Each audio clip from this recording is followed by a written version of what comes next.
Welcome to Drum and Drummer, a podcast focused on drums, drumming and drummers. I'm George Pickering and that's Ben Winty, and we are both professional drummers in this business we call music. So stick around and join us as we pass the time whilst trying to stay in time. Wouldn't it be funny if Miss Henry had a wouldn't it be funny if Miss Henry had a wouldn't it be funny if Miss Henry had a wouldn't it be funny if Miss Henry had a wouldn't it be funny if Miss Henry had a wouldn't it? Welcome to Drum and Drummer. Oh, welcome. Hope you're having a great week. Oh, that was good. That was the longest growl yet. Yeah, good one. And a man that growls. If there's any new listeners out there, welcome. All are welcome. This is Drum and Drummer, a podcast, me and George, and we talk about drums and shit. Yep. And any old listeners, thanks. Welcome back. Welcome back. Yeah. Hope you're doing really well. Yeah. Hope you're doing really well. We really mean that. And that is from the heart. Wow. Yeah. Who are you and what have you done with Ben Winty? You are listening to a new episode. This isn't a repeat where we've done that exact same thing before. Anyway, George, you went on a holiday? Yeah. Well, yeah, a holiday. I'd say it was a holiday. We went to Dublin, which for some reason doesn't feel fully like a holiday, even though it totally was. Do you know what I mean? Like you kind of, you go, oh, I'm going on my holidays to Spain. That makes sense. Going on my holidays. Because they speak English? Dublin. Yeah, maybe. It feels like, because it's not very far. It's not very far. And we stayed in a Premier Inn, and 2 minutes away from the Premier Inn, there was a Lidl. And 2 minutes away from my house, there's a Lidl. So it wasn't really that different. Could have just stayed at home. Could have stayed at home, yeah. It was actually better weather. Yeah, exactly. Did you have a good time? I had a great time. We went to the main focus point of the holiday was seeing John Cooper Clarke. Didn't know that. Punk poet. Yeah. At the Olympia. So it was kind of like that. We booked the show and it was the Monday, and then we just said, let's have a holiday around it. So we arrived on Sunday and stay till Thursday, and it was great. It was nice to have that, because then there's this feeling of even if you have a terrible time on the holiday, at least you got the gig, you know what I mean? And I think it's also nice to see a gig in a different part of the world, because you could have just seen it in Brighton, but it seems quite fun. I quite like the idea of that, it'd be quite fun to see a California based band. Like imagine seeing like Red Hot Chili Peppers in California. It would feel, I don't know, do you know what I mean? Or like, well, I went to the Vans Warped Tour in Los Angeles. Yeah. In 2005. And, it was brilliant. Yeah. And you kind of feel like... And it was just all sort of punk, emo. Yeah. Saw so many cool bands. And the bands are probably having more fun. It's actually quite a small sort of thing that just travels around, like day, but travels around the whole States.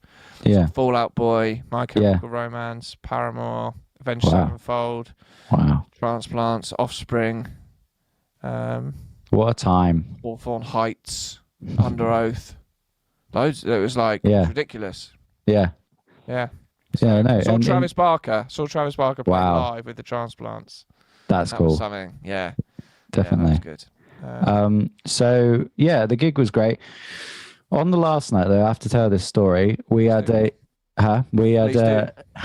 to a comedy gig, and I should mention I was there with Elfie and girlfriend. Yeah, I did.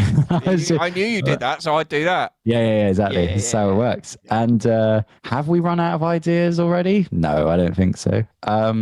So we went to this comedy gig on the last night, and it was actually really good. You never know what they'll be like when it's a small comedy gig. Is this, like a spur of the moment thing? Like, kind of. It was like you were going to it. No. Sure, but I have to tell you about this. So, part of our image is that we're both bald. I'd say that's 90% of our image. I'd say that's 100% of our image. There's that, we're both bald men. And so we're at this gig, and all the acts, I'll say, were brilliant.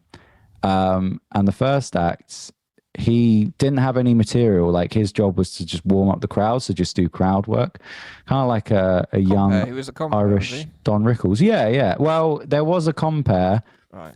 But then she she hosted the show, but then she brought on this guy, and he did say, like, my job is I haven't got any material. I do just, riff with the crowd. Yeah. So he was brilliant. He was brilliant. And at one point he said, does anyone here like doing drugs, And I was like, where's he going with this? Anyway, so some lads at the back, they said they did. And then there was brilliant back and forth banter, And then out of nowhere, to do with drugs. And then out of nowhere, he sees me wearing this Paisley shirt. I love a Paisley. I'm wearing a sort of... Makes the girls go crazy. Yeah. This is it, yeah. So he turns to me out of nowhere. I haven't said anything. And he goes, look at this bald guy here. I bet he loves drugs. Mate, you look like a fucking drug addict Lex Luthor. That was his line. Yeah. But you should have seen the audience. They just turned. Like, it went from everyone was laughing to suddenly it got quieter. And I think it was they thought I was offended because it came out of nowhere. He was talking to other people at the back of the room, and then he just turns to me and goes, "Look at this bald guy," and it was like, "Whoa!" And then he felt like it went different, and the host before him had done a bit of interaction with Elfie and I. And he knew that she was a tattoo artist. So he starts asking her questions. He's going, oh, look at him, though. The bald guy, he hasn't got any tattoo. Why? That's weird, isn't it? Like, he's got a girlfriend that's tattooed, but no tattoos. And no one's laughing. And I was like, oh, fucking hell. Like, he's dying because he made a bald comment about me and everyone hates him. And then he starts going like, what would you tattoo him? Would you tattoo his head? What would you tattoo on his bald head? And it was just like, oh my God. And you could tell he was digging a hole. And I didn't care. I'm content as a bald man. But I was like, this is getting worse and worse. And he did manage Tell me this, to win the crowd back. You do know who Lex Luthor is? Yeah, well, I had to Google him afterwards. Yeah. Right, yeah. But I felt like I assumed he was like a bald superhero or, so I knew it was going to be some sort of, cartoon character. But yeah, I felt like sharing that for the show because it was just interesting. Yeah. Because I didn't care, but it was the audience felt like I did. I think there's a bit I think the audience might have thought instantly like he might have cancer. Yeah. Do you know what I mean? Because you're quite slim because you've been doing marathons and shit. And you've probably got ill-fitting clothes. Yeah, I do. My jeans. They probably thought, has he just picked on a cancer bloke? Yeah, my jeans are ill-fitting, so yeah. But I think there's a little bald revolution. I think there's little underlayings of it's not all right anymore. Well, go for the bald, and I'm quoting this. Yeah. BBC Radio 5 live tweet.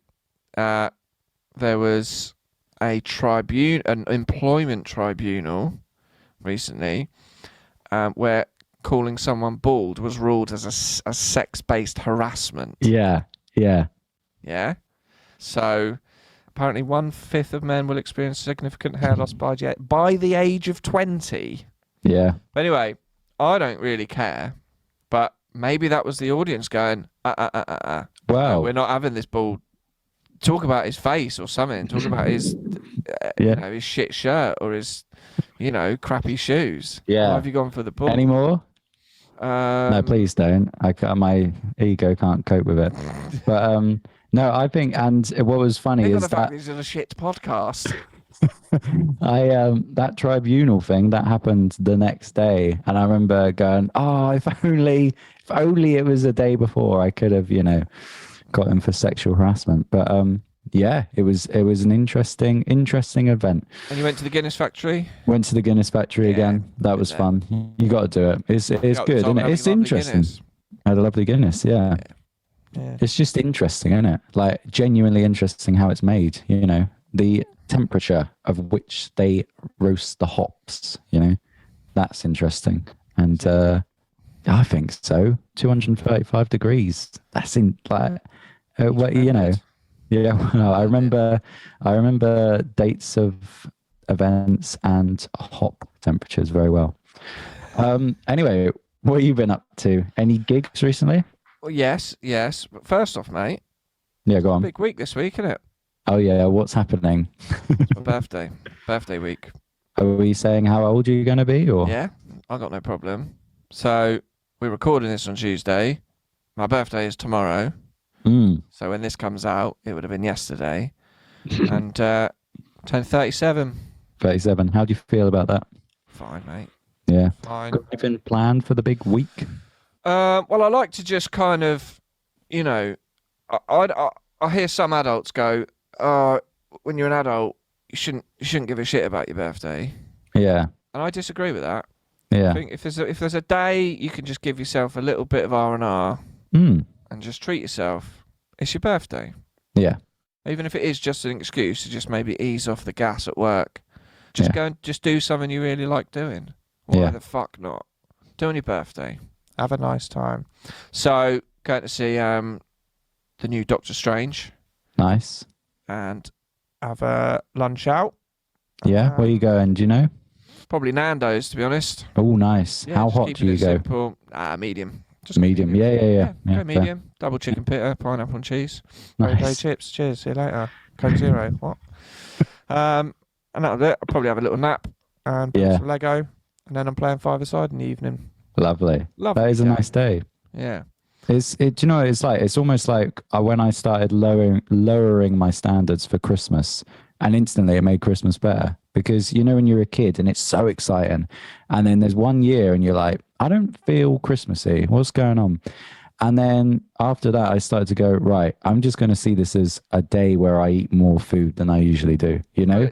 And then it was great, you know? Because you go, look at all this food I've eaten. This has been an okay day. Yeah. As opposed to, why wasn't it Christmas? As you get older, though, you just appreciate the time off. Yeah, exactly. Yeah. Anyway, we had a couple of gigs, didn't we? We had some gigs this weekend. Both with early finishes. So early. Georgie, talk me through it. Well, 4 minutes. I honestly think this was the best wedding gig I've ever done. Not in terms of like the best crowd or the best playing, but in terms of every aspect coming together. So first of all, the drive, it was just above Oxford, and I went from Portsmouth. And it was literally one of those ones where you get on the motorway, it says, stay on this motorway for 58 miles. And you're like... Straight up the A34, isn't it? Yeah, exactly. Yeah. And I just put on a podcast and got there early. The band were lovely. There was only one I hadn't met before, one member of the band. And yeah, it just felt like it was really well run. It wasn't a big place. It was almost like a small barn. Speeches ran on time, and then we got in. Like, this is what was mad. Everything ran on time. So we set up. That is and rare. And the brides, and it was like cake cut at 5 to 8, and then first dance at 8. And they cut the cake at like 10 to 8. And I remember looking at the time, and it was like we were playing the first song before 8. And then they also said, oh, by the way, all music off by 11. We were like, yeah, that's fine. Yeah. And so we did our first set, finished at 9, and then had a quick, I was just kind of going around chatting to people. And then we did our second set. I know. Well, I was in a good mood, you know. Yeah. And so then we did our next set, 9:30 till 10. And then, you'll love this, we finished, and then we put on the playlist, until 11. And some guy comes up to, oh, mate, have you got Jamie T, Sticks and Stones? I was like, no, unless it's on their playlist. Like, I haven't, almost kind of thinking we're not doing a disco thing, you know what I mean? I'm trying to pack down. Time. And then he goes, well, we've got our own PA set up. Like, shall I just start playing it from ours? And we were like, yes.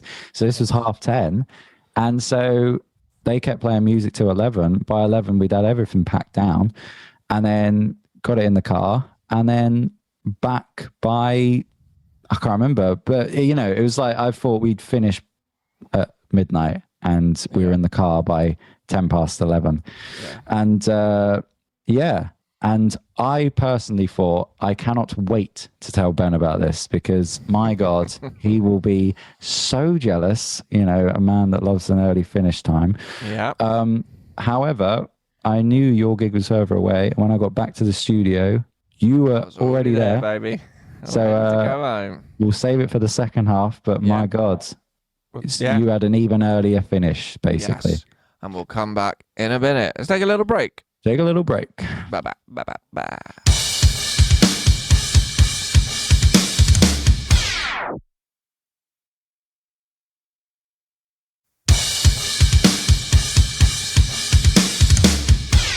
welcome back. Welcome back. Right. We had a lovely, I don't know, cup of tea. Finished a shower. Exactly. Quick, run back. It's on. It's Get on, back from quick. I've started. No one says that Pause anymore. it. Pause it. The family listening round, gathered round, listening. Nah. We were talking about early gig finishers. Yeah, Yes, well, I had a very early gig finish. Yeah. So I was out in Clevedon, just sort of southwest of Bristol, with freshman year. Mm-hmm. Got there, lovely venue. It was kind of like a castle, like a small castle with a big sort of bit in the middle. Maybe you'd call it the keep, which had been converted into sort of living quarters, and then a sort of just a ring around it of these sort of turrets. Right. Some had been converted into rooms. One had like table football and pool table, and then one of them had been built for parties. And we found out like it was bought by someone privately years ago, and they turned it basically into what's called the party castle. Amazing. And so they one of these sort of turrets, a circular room, they'd basically like soundproof the fuck out of it. Had a like permanent dance floor and lighting and stuff in there. So we were just in there. Lovely. Everyone there was really nice. It was lovely weather. But I've never seen someone torpedo their own party as much as this couple. Right? I'll try and get through this quickly, but easy setup. You know, sound check, big sounding room, like drums sounded fucking huge. Yeah. Loved it. All easy. Now we do like pop punk and quite heavy stuff, and it's better we go on a bit later. But they were quite adamant. They wanted the first dance at 7. Wow. And then the first set at just after 7 till 8. And I really like this, for evening food, they got about 30 Domino's pizzas delivered. Nice. Lovely. And they put one aside for us, which was very nice. But we didn't want to fight them and say, look, we think we should go on later. So we were like, cool. So anyway, there's a lot of, you know, the couple looked like the sort of couple who wanted an alternative sort of pop punk band, you know, tattoos and a bit alternative. A lot of guests, not into that sort of thing. A lot of family and elderly people. Yeah. Anyway, that's going to be a common theme with this band. So we played at 7, you know, till 8. And the room, after the first dance, we started playing. It pretty much emptied. What's the first song you do of your set? All the small things. Yeah. Straight in. You know. But you're in this sort of quite isolated room anyway, so... And it was such beautiful weather outside. Yeah. I don't blame people for being outside. No. And that's why you kind of be like, we should go on at like... Have your pizzas at 8. Yeah. And we should go on at 8:30. I always think that as a guest, I would never watch the band if it was a sunny day at a wedding. You know, I'd catch up with people, you know? So anyway, it was fine. We played well. There were people in there enjoying it. Then we had some pizza and then we were like, you know, we think we'll go back on at sort of 9 till 10. And then we'll put the iPad on till midnight. Yeah. But we clocked that they had their own Bluetooth speaker in the room, right? And they'd mentioned that someone was going to sing a song for the father-daughter dance at some point in the night. And they were like, oh, we've got the iPod with the music on. Can we just use the microphone? Cool. So we're thinking, seems like they've got their own rig sorted for music. So we're not going to do anything to make that happen, but we're also not going to do anything to proactively say, no, we'll put the music on till 12. Yeah. A little opportunity arose. Anyway, and we're just chilling out, having our pizza, chatting to the groom. So this is after the first set, yeah? Yeah. And the bride comes into the room, and she's like, she was dancing all first set, and they were both like, oh, we love it, it's great. She said, but there's a lot of older people who are like moaning at me, basically wanting standard party tunes. Right. So she said, do you mind if you cut your second set short? And we were like, sure. How? Yeah. By how much? She was like, can you just do half an hour? We were like, and the second set is about 1:10 really. Yeah. And we were like, yeah, fine. If that's what you want. Yeah. So we went back on just after 9, did 35 minutes, and then they put music on this Bluetooth thing, and we packed up and fucked off. Wow. But there was more people dancing the second set because it had got dark, more alcohol had flowed. And as soon as we finished and they put this music on, the whole room emptied. Really? There was no one in there. And they put on some classic stuff. No one in there. Wow. And so we just sort of packed up and said, thanks very much. And we pulled away at 10:30. Amazing. And just as we pulled away, it started raining. Oh my God. And it's that thing of, cool, that's what they wanted. That's what we did. Yeah. But they got it all wrong. Yeah. In my opinion, they got it all wrong. We should have gone on at 9. Yeah. They should have said, can you put... Because the playlist they sent through for us to play was all pop punk alternative stuff. Yeah. They just said, look, guys, can you just put on some old classic disco shit now for the first couple of hours so all the old people can have a dance? And then can you go on at 9 till 10, 10:30 to 11:30? And the party would have grown. It would have grown then. And then the people who like that sort of music are the younger ones who'd have stayed up late. Yeah. So by the time they put the disco music on that the old people wanted, they'd all gone home. Yeah. They just got it wrong. But anyway, I mean, if I can be pulling away at 10:30, Yeah. cheers. Thank you very much. It's interesting. I had exactly the same sort of situation the other week with a band, and we turned up. It was, very much a rock band on the agency I was playing with. And yeah, we turned up to this wedding, and the bride, tattoos, loves her rock music. And she said, I'm a wedding organizer myself. And she said, I've learned that you can't please everyone. So I've gone with, I'm just going to have the band I want.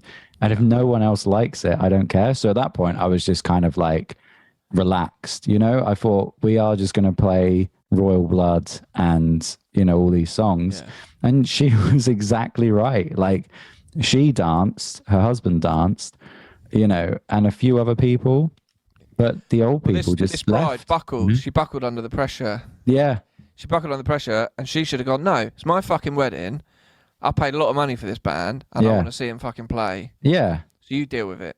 Yeah, exactly. But she didn't. She buckled. She only got us to do half an hour of the second set, and then killed her own party. Yeah. And but anyway, cheers. Fascinating. Yeah. Right. Is it time? Well, no. No. More things to Because I want to discuss. just mention it because we've got an Instagram that we yeah. often plug, which is Sorry, I didn't know. Christ. That threw me off. Drum and Drummer Pod. Is it? I don't know. At Drum and Drummer Pod? I think it's that. It's Drum and Drummer Podcast. Might be Drum and Drummer Podcast. Fuck me. Right. Type in Drum and Drummer on Instagram, and when you see our little bald heads, that's where you'll So I've given ourselves another little social media platform to tinker around with. to get us blocked on stuff. So I've set us up a Twitter. I thought, fuck it, why not? Yeah. I tried. The only username I could get was @BaldDrummers.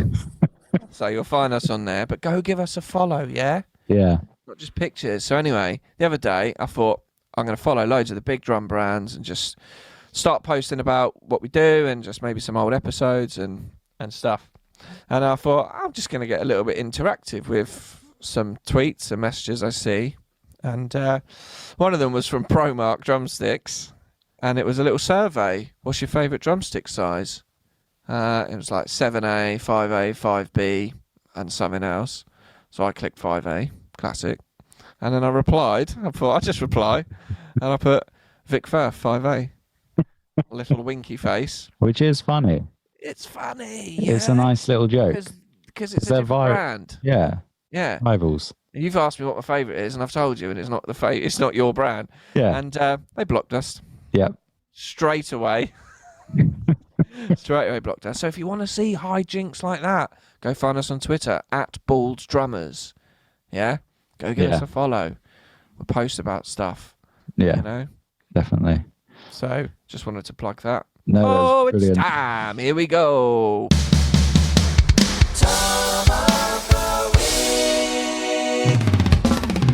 That's a lovely, lovely time. Do you want to just say it? Or I can't think of anyone else called Tom. Go on. Who is Tom it? DeLonge, mate. Tom DeLonge. Oh, yeah. From Blink, innit? Of course. Well, yeah, from Blink, but now, who knows? He loves his UFOs now. Oh, no, Yes. is he? Is that No, the he's one? not. He's not with Blink 182 anymore, is he? I can't tell the difference between two of them. I don't know the other. Anyway. Ooh, I'd hate to call you a pop punk racist. No, he's well into his UFOs. I saw him on Rogan, and he says he knows a lot, and the government give him access to see things. But and I think everyone is sort of going, has he seen all the UFO stuff? I don't know. Is he actually clued in? But yeah, before all that, Yeah, brilliant. just on his Wikipedia, there's one chapter called Conspiracy Theories on Aliens. Yeah, there you go. So it was also in some other bands, isn't it? He was. Airwaves, Yep. I like them. Boxcar Racer.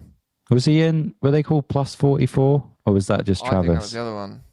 Oh, was it the other? Oh, yeah, it might have been Mark That's the other Hoppus. Yeah. Yeah. But, Nice. Yeah. Tom DeLong. Is it DeLong? I think DeLong. Too DeLong, baby. Too DeLong. Well done, Tom. Well done, Tom. You've made it into Tom of the Week. You have indeed. Let's have a little look in the drum dumpster, boy. See what we find. What the hell is that? You got tossed into the right dumpster.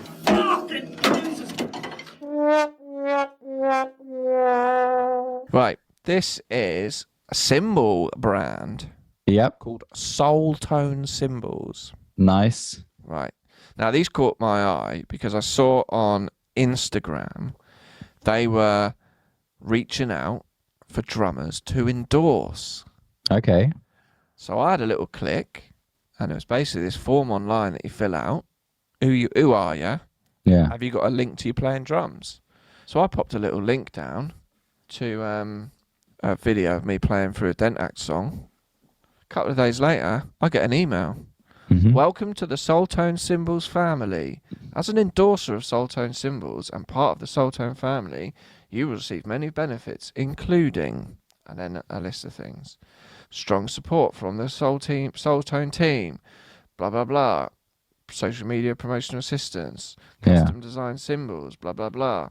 And they'd attach an artist endorsement agreement, a catalogue of their cymbals, artist price list, and an order form, right? Yeah. So I had a look through and I was like, I mean, they've just sent this to fucking anyone. Yeah. Do you know what I mean? Wow, They've let's probably not put even yourself watched down that. too I much. know, but anyway. Looking through, like, some people say, like, they're quite good cymbals, Yeah.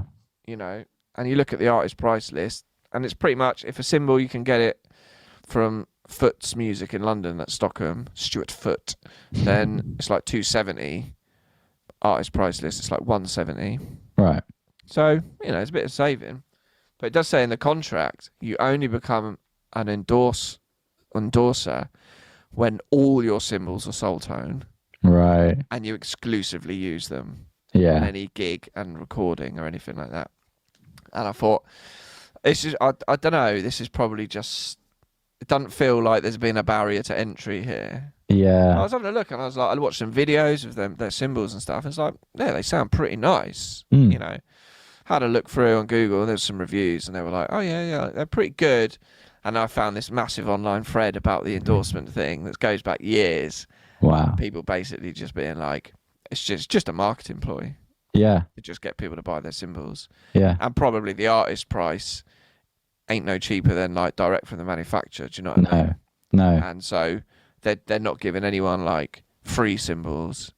It's just, you know, you can just It buy the sounds like- cymbals at discounted to just Yeah. get more people to buy the cymbals, almost targeting, someone saying basically like they were sort of targeting young drummers, inexperienced drummers who get caught up in the headlights of, oh, I'm endorsed. And really it's just, they've just been like, just fed to buy their cymbals. Yeah. It's like, it's Whereas almost a like, true endorsement, like Ben Kennedy said, yeah. Zildjian saw him and he was playing Zildjian and they went, you're playing Zildjian and you're a big artist, we'll endorse you. Yeah. You know, Yeah, the other way definitely. around. So, but Soultone Cymbals, they're worth having a look at because they're not Yeah. shit. They're quite nice. And actually, one of the videos, like, they've got a good range of cymbals. They seem fairly reasonably priced anyway. And there was definitely like a couple of crashes and a ride that I thought sounded pretty sweet. Yeah. But anyway, that's what I'm chucking in the drum dumpster. Nice. It does seem a bit, I think I remember a friend of mine telling me about these, and yeah, he was like, oh yeah, my mate who's a drummer has got this endorsement, and I was going, really? Like, in a kind way, I was like, really? Yeah. And it, you know, it almost sounds like the drumming version of vanity publishing, you know, like, hey, I've got a book deal, I've got to pay a bit, but you know, I'm going to be published. British London. Yeah. Exactly. So Yeah. Yeah, go and check them out. Though. I'd never heard of them before, but I've since checked them out. And no. And also, to be honest, from a business point of view, that's quite a clever way of doing it, saying, because that will entice many drummers like, oh my God, I'm endorsed, like, and if you get them cheap, cymbals are expensive. Yeah. Anyway. That's it, mate, I think. Yeah, that went by quick. Yeah, it did. Blink of an eye. I hope everyone has a lovely week. Find us on Twitter @BaldDrummers, Instagram, Drummer Podcast. Send us an email, drummerdrummerpod@gmail.com. Wish Ben a happy birthday for yesterday. Yeah, I'm going to go and have some birthday cake, boy. Yummy, yummy, yummy. Yeah. All right. I think that's it, isn't it? Yep. Sweet. Bye. See you later. Bye. Goodbye. Goodbye to you. Thank you for listening to Drum and Drummer. You can find us on Instagram @Drum and Drummer Podcast. And you can send us an email to drumanddrummerpod@gmail.com. Remember, just pick up the sticks and twat it.